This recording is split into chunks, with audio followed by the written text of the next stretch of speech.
இட்லி, தோசை, சப்பாத்தி, பரோட்டாக்குலாம் ஒரு சூப்பரான side dish hotel style chicken salna. ரொம்ப சுலபமாக ரொம்ப டேஸ்டியாக வீட்டில் இருக்க இன்க்ரீடியன்ட் வச்சு எப்படி செய்யுதுன்னு பார்த்துடலாமா?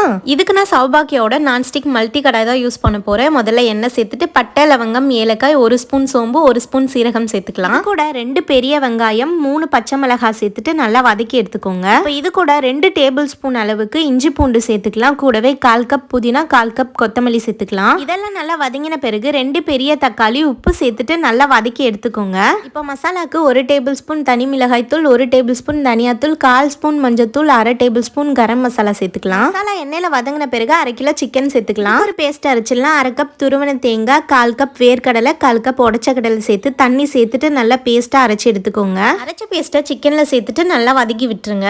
இப்போ உங்களுக்கு எந்த அளவுக்கு தண்ணி தேவையோ அந்த அளவுக்கு தண்ணி சேர்த்துட்டு நல்லா கொதிக்க விட்டுட்டு எண்ணெய் பிரிஞ்சு வந்தோடனே புதினா கொத்தமல்லி தூவி இறக்கிடுங்க. நான் இன்னைக்கு இடியாப்பத்தோட தான் சர்வ் பண்ண போறேன். இடியாப்பம் செய்யறதுக்கும் நான் யூஸ் பண்ணது சேம் கடாய் தான். அதாங்க சௌபாகியா மல்டி கடாயோட ஸ்பெஷல். நம்ம கடாயாவும் யூஸ் பண்ணிக்கலாம், இட்லி, இடியாப்பம், வெஜிடபிள்ஸ் பாயில் பண்றதுக்கும் யூஸ் பண்ணிக்கலாம். ஒரே வெசல்ல வேலையும் முடிஞ்சிடும். கிளீனிங் டைமும் கம்மியாயிடும். போத் இண்டக்ஷன் அண்ட் கேஸ் ஸ்டவ்லையும் யூஸ் பண்ணிக்கலாம். ப்ராடக்ட்டோட லிங்க் நான் டிஸ்கிரிப்ஷன்ல கொடுக்குறேன். இந்த கடாய் கண்டிப்பா உங்களோட கிச்சன் சூப்பர் ஸ்டாரா இருக்கும்.